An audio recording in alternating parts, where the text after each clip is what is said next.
Knack, it's Kelly. I miss praying over you, and I heard this prophetic prayer the other day by Candace Johnson from Bethel Church in Redding, California. So I've written out part of it, and I just want to read it over you as a prayer of encouragement. Show us more and more and more of who you are, God. Give us eyes to see you. We love you. We adore you. We trust you. We want to know you more. Thank you, Lord, for inviting us in. We say yes to the invitation, Lord. When we look at the scriptures, we can see that in the darkest times, in the trying times, we see the greatest contrast. When there's a lifetime of barrenness, we see the faithfulness of God to fulfill promise. There is such contrast. And the contrast is, He is faithful. He is faithful and true. He was faithful and true in the lion's den. You know, when Daniel was being delivered, we got to know who God was in those times. The more trying, the greater the contrast. When there is a fire, we see God as the deliverer. That's when we see who He is.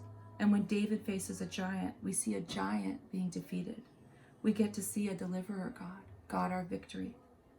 I keep hearing the word contrast since I've listened to this prophetic word by Candace. The darker it is, the brighter the light, as God is inviting us into the deeper parts of who He is. We know hope, we know peace, but I believe there's a difference. There's a difference in knowing our God when things get really dark and when things get really trying. When I think about the economy and all the questions surrounding the economy, and I think about analysts and business leaders and governments trying to figure out what tomorrow holds, there's so many questions. And I believe that the Lord is inviting us into a deeper part of Him, to know Him as the provider, to know Him as our peace, to know Him as our hope. In my life, in some of the darkest times, I have a testimony of who He is in me. Not just in my story, but who I am in Him. And I can say yes to the context and the landscape right now because it's an invitation. It's an invitation for us to go deeper and draw closer and to plant ourselves in Him. You know, reading James 1, it says, "My brothers, sisters, count it all joy when you face various trials." We are in trials. We can count it all joy, knowing that the testing of our faith produces patience. We know that this is a time that our faith is being tried and tested. We're wondering what's going to happen, and our faith is getting tested. We get to find out what our faith is, knowing that the testing of our faith produces patience. Let patience have its perfect work in you, friends, that you may be perfect and complete, lacking nothing. Thank you, Lord, for what you're doing in us right now. I am encouraged.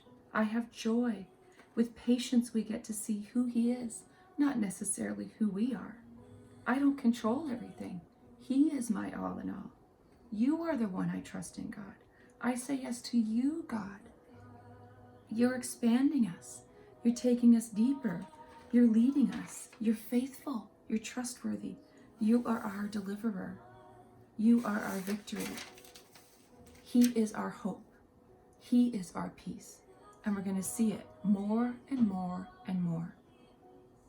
I want to pray that we will embrace what God is doing in us, that we wouldn't run from it, that we wouldn't try to get distracted, that we would know God as a good, good Father, that we would know when to say yes.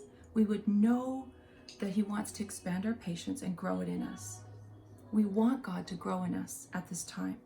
I pray that He would help you relax in this time. I pray that He would give you eyes to see. I pray for courage to lean into Him and strength to lean into Him, to who He is, because when we lean into who He is, we can let go of worry, and we don't choose for fear. We look to you, God. So friends, be encouraged today. Let's look to Him. He is our hope in the face of trials. We look forward with Him. We look through the trials to the hope, the light, and the peace that's in Jesus. Be blessed.